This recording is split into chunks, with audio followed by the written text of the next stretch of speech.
Hey friends, today on the podcast, brought to you by Southwest Michigan Tourist Council, we are talking about the Lake Breeze Music Festival with Jerry Price and Bryan Joseph. And I cannot wait to introduce you to these two gentlemen and the amazing festival coming up towards the end of August.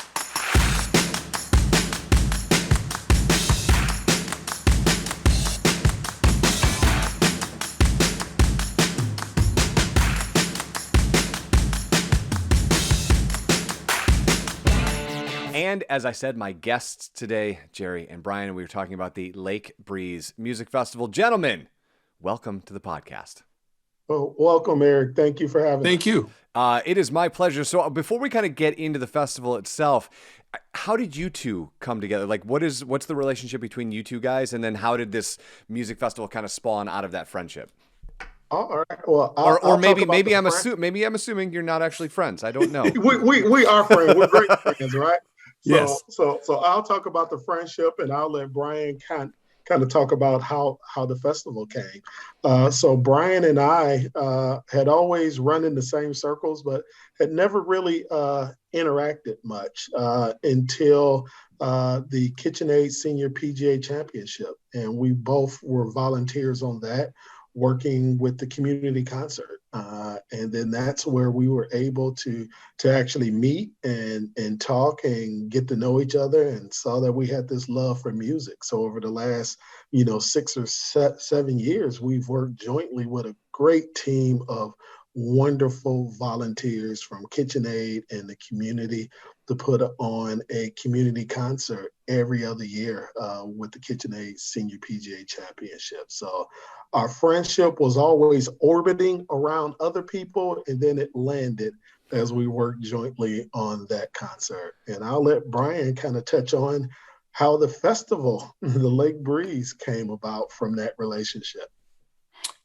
Thanks a lot, Jerry. The Lake Breeze Music Festival came about as a result of the Senior PGA. Every 2 years from 2014 through 18, we missed 2020 PGA because of the pandemic, and then we recently had 2022.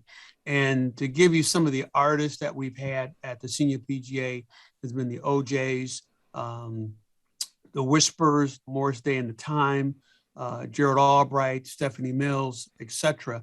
And so as we're doing these festivals every 2 years, we would get, people asking us from the community, why do you guys wait every 2 years to do these concerts? Well, when you're talking to people like the OJs and Morris Day and the Whispers, these acts are, pretty expensive, when you're looking at $50,000 and above. So with so many requests, Jerry and I sort of put our heads together and said, hey, why don't we, look to put on a festival with some regional artists and a price tag that's not as hefty as what, we were booking for the Senior PGA.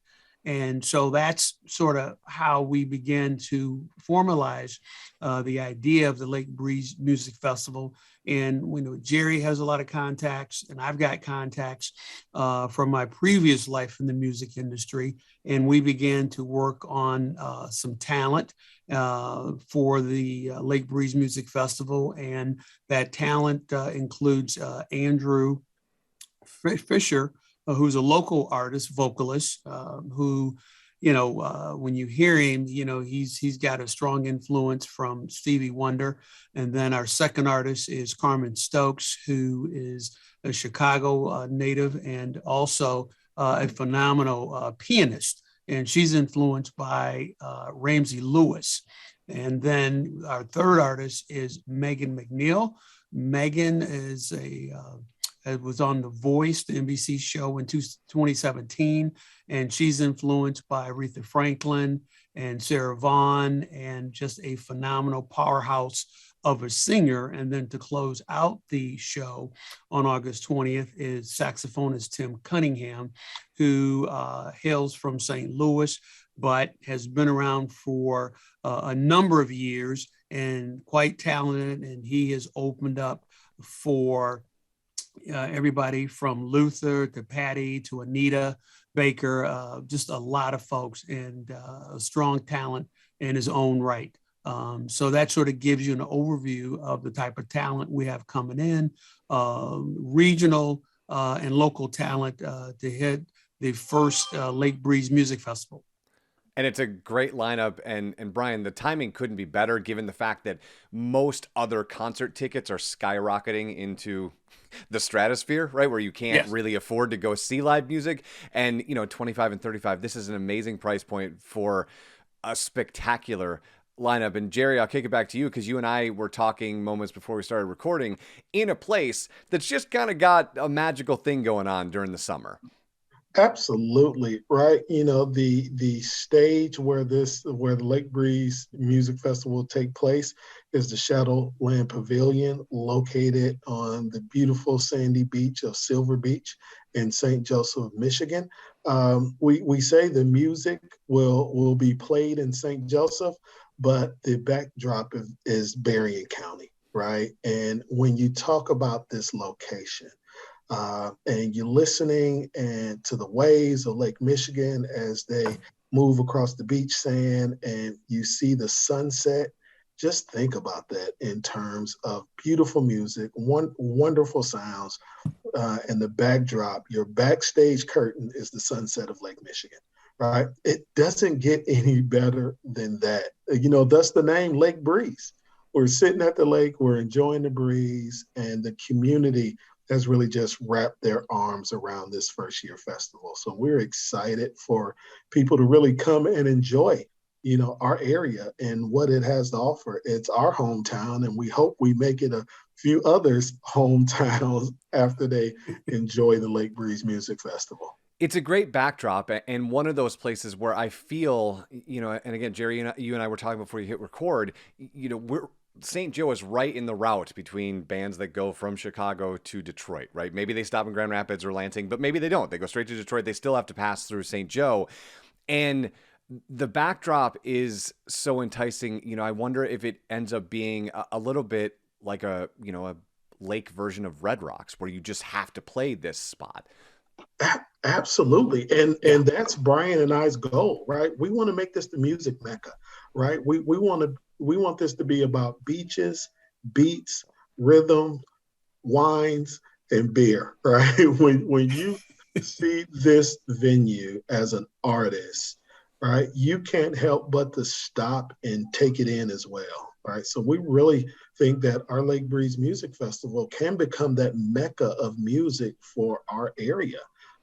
As you said, we have bands that travel between Chicago, Detroit, and Grand Rapids. This is a great stop off. And I guarantee once they come here, they will be back, whether it's to play music or to just play in the sun. They will be back. And so, Bryan, if people want to grab tickets, what's the easiest way for them to do that? They can go to www.lakebreezemusicfestival.com. Awesome. That is our website, and that's where they can purchase tickets. We have $35 reserve seating, and then we've got a $25 ticket for those who just want to bring their own chair or bring a blanket. It is a phenomenal venue. And let me add this, Eric. Cindy Bradley, the trumpeter, played the Silver Beach Pavilion in 2019. And she had never been here before. And after the concert, she was taking pictures back along the pier. And she says, I got to admit, she says, I've played a lot of venues around the country and in the Caribbean, but this Silver Beach Shadowland Pavilion is by far the most beautiful place I've ever played. And, it was good to hear that from her. And, we've had Richard Elliott, we've had Brian Culbertson, we've had Kurt Whalum. I mean, we've had a number of artists for, 16, 17 years to come here, but we were not part of that, those events. That was the Smooth Jazz at Sunset put on by WSJM and Gail Olson and his crew. And, as we know, the pandemic put a huge hit on a lot of venues and artists and people who put these together. And so we were lucky enough to book this a while ago. and just sort of ride it out until, the pandemic subsided. So that leads me to kind of a next question, Jerry, is you alluded that this was kind of an idea in 18. Maybe we were going to do it in 19, and then obviously it got pushed to 20, and then the universe had other plans. So, but I asked the question because it's a first year in name only, and I'm wondering, because you guys have had time to kind of mess around with this first one, how much farther along are you on the second one, and kind of what's next for the next event? Oh, great question, Eric. I think, that slowdown helped us, right? It helped us in terms of really organizing the structure of the Lake Breeze Music Festival, but it also gave us eyesight and alignment with how we can engage in year two. So one of the greatest things about our music festival is we're not locked into any one genre. So each year we want that genre of music to change. So year two, we're already scouting artists and looking at a different genre. It may be some Latin fusion, right? It may be some blues, So I think it's given us a heads up on year two, and actually has helped us really plan out kind of a 3 to 5 year strategy where we look to add some golf involved into the Lake Breeze Music Festival as well. So people can come here for the music, stay and play 19, and turn it into an entire weekend of just enjoying the sights and sounds of Southwest Michigan. Maybe they could play a foursome with the artists. That'd be fun, right? Oh, hey, now you're letting our secret out the bag. You're letting our secret out the bag. Friends, but that is the goal. This has been awesome. I am so excited. August 20th is the date. Bryan, one more time, give them the website where they can get tickets, and then I will let you guys go for the day. All right. They will go to www.lakebreezemusicfestival.com. Jerry, Bryan, have a wonderful day. It was a pleasure to talk with you. Thank you very much, Eric. We appreciate it. Eric. Appreciate your time.